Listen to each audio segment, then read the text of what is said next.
Hello दोस्तों, आप सभी का मेरे यूट्यूब चैनल पर स्वागत है। आज का हमारा टॉपिक है संवेग और संवेग से लगभग 2 क्वेश्चन पूछे ही जाते हैं एग्जाम में। चलिए तो इमोशन को देख लेते हैं। संवेग इमोशन व्यक्ति की ऐसी मानसिक और शारीरिक अवस्था होती है जो किसी विशेष परिस्थिति या उत्तेजना के कारण उत्पन्न होती है। तो यह परिस्थिति के ऊपर डिपेंड करता है कि हमारा संवेग कैसे उत्पन्न होगा। जैसे कि क्रोध, भय, प्रेम, प्रसन्नता, दुख आदि ये सब संवेग परिस्थिति के अनुसार उत्पन्न हो सकते हैं।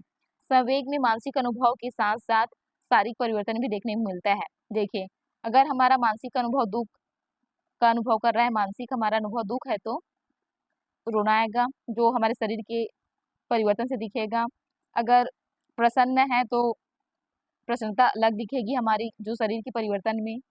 तो यह संवेग जो है वो मानसिक अनुभव के साथ शारीरिक परिवर्तन पर भी निर्भर करेगा। इमोशन शब्द लैटिन शब्द इमोवर से बना हुआ है। देखिए, यह इमोवर से बना हुआ है जिसका अर्थ होता है उत्तेजित होना या हिलाना। विलियम मैकडूगल के अनुसार संवेग मूल प्रवृत्तियां, जो संवेग है वो मूल प्रवृत्तियों से जुड़ा होता है और प्रत्येक मूल प्रवृत्ति के साथ एक विशिष्ट संयोग भी जुड़ा होता है। चलिए, तो मैकडूगल ने कुल 14 मूल प्रवृत्तियां बताई हैं, उसको देख लेंगे बाद में। पहले संवेग की जो विशेषताएं होती है उसको देख लेते हैं। संवेग अचानक उत्पन्न होते हैं।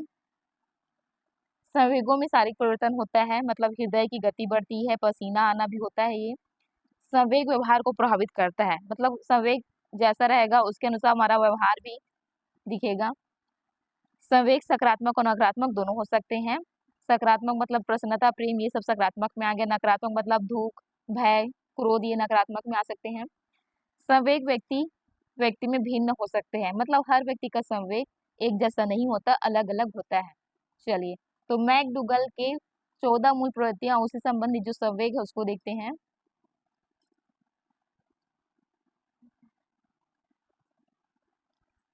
चलिए, तो इससे जुड़े हुए संवेग को हम देख लेते हैं।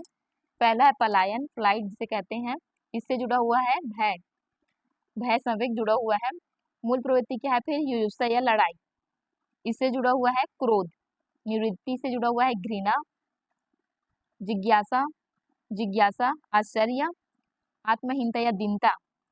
इसमें आ जाएगा आत्महीनता या लज्जा। आत्मगौरव या गर्व या उत्साह से जुड़ा हुआ होता है। मातृत्व, पितृत्व, कोमलता, ये वात्सल्य से जुड़ा हुआ है। 8वां है प्रजनन, काम, तो इससे जुड़ा हुआ संवेग है कामुकता। सामूहिकता, इसमें एकाकीपन आ जाता है। संग्रह, इसमें जो संवेग है वो स्वामित्व का भावना रहती है। रचना, रचनात्मक, आनंद। ऑनेस्ट है भोजन की खोज, इसमें आएगा भूख। जब भूख रहेगा, संवेग हमारा भूख रहेगा, तभी हम भोजन की खोज करेंगे। शरणागति, सहायता की पुकार, इसमें कष्ट या पीड़ा होता है। जो अंतिम संवेग है अनुकरण, इमिटेशन, इसमें सामाजिक अनुरूपता होती है।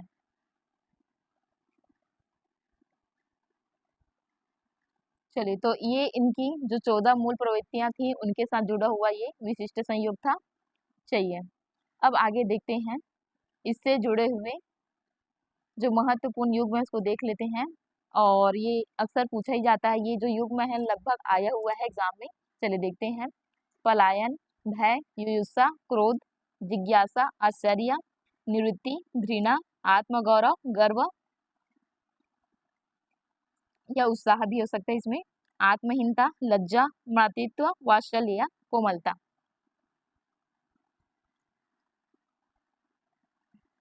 मैकडूगल संवेग और मूल प्रवृत्तियां, तो इसमें जो सकारात्मक संवेग होता है वो है प्रेम, प्रसन्नता। नकारात्मक संवेग भय, क्रोध, ईर्ष्या। संवेगात्मक परिपक्वता, आत्मनियंत्रण। चलिए, अब जैसे कि हम देखते थे 20 मॉक प्रश्न, जितने भी टॉपिक देखे थे, तो आज का टॉपिक में भी हम 20 मॉक प्रश्न देखेंगे संवेग से जुड़े हुए। चलिए, तो देखते हैं आज का टॉपिक में जो 20 मॉक प्रश्न है उसको देख लेते हैं। इमोशन, इमोशन शब्द किस लैटिन शब्द से बना हुआ है? तो ऑप्शन ए है इमोशियो, बी इमोवर, सी इमोवेंट और डी है इमोविज। तो इसका सही आंसर है ऑप्शन नंबर बी, इमोवर। नेक्स्ट है निम्नलिखित में से कौन संवेग का है? मतलब कौन संवेग है, इसको बताना है हमें। ए स्मृति, बी क्रोध, सी बुद्धि, डी कल्पना। तो संवेग की बात करें तो स्मृति, बुद्धि, कल्पना ये नहीं है, और बी इसका आंसर होगा क्रोध। क्रोध संवेग है।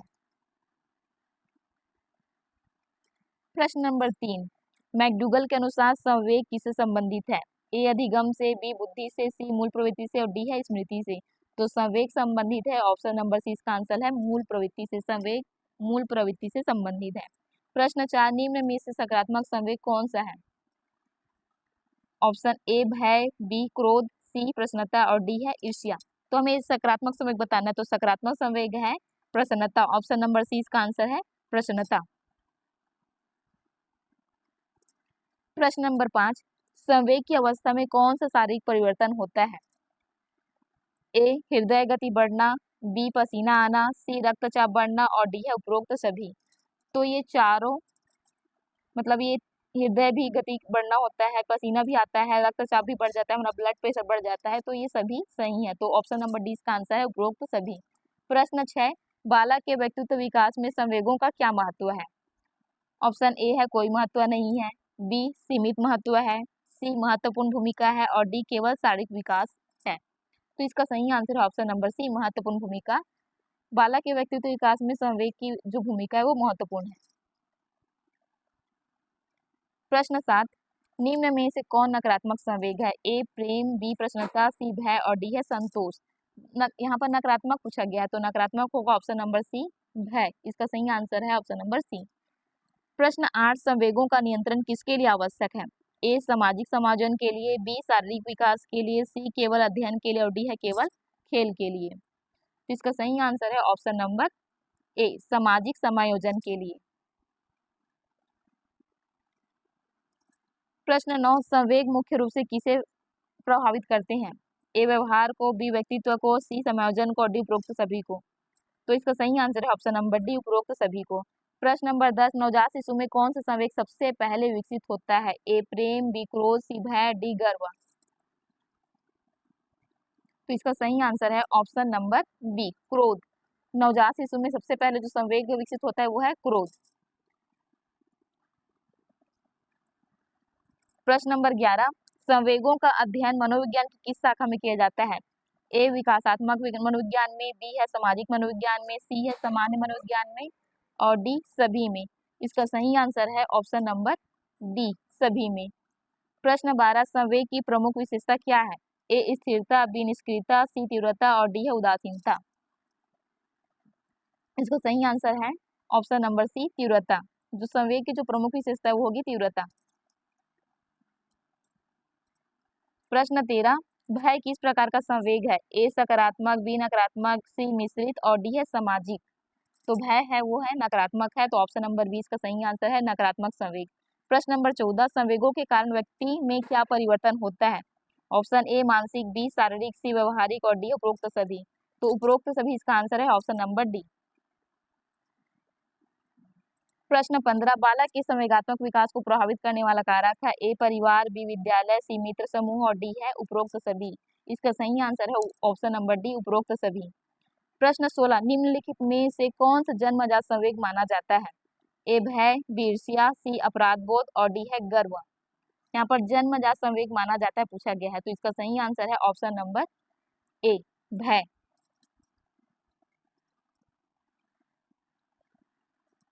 प्रश्न नंबर 17, संवेगों के नियंत्रण में शिक्षक की क्या भूमिका है? तो ऑप्शन ए मार्गदर्शन देना, बी दंड देना, सी उपेक्षा करना, डी केवल पढ़ाना। तो इसका सही आंसर है ऑप्शन नंबर ए मार्गदर्शन देना। प्रश्न 18, अत्यधिक संवेगात्मक का संतुलन का प्रभाव पड़ता है? ए अधिगम पर, बी व्यवहार पर, और सी है व्यक्तित्व पर, और डी उपरोक्त सभी पर। तो इसका सही आंसर है ऑप्शन नंबर डी उपरोक्त सभी पर। प्रश्न नंबर 19, निम्नलिखित में से कौन सा संवेगात्मक परिपक्वता का लक्षण है? ए आत्मनियंत्रण, बी आवेगशीलता, सी क्रोध, और डी है चिड़चिड़ापन। तो इसका सही आंसर है ऑप्शन नंबर ए आत्मनियंत्रण।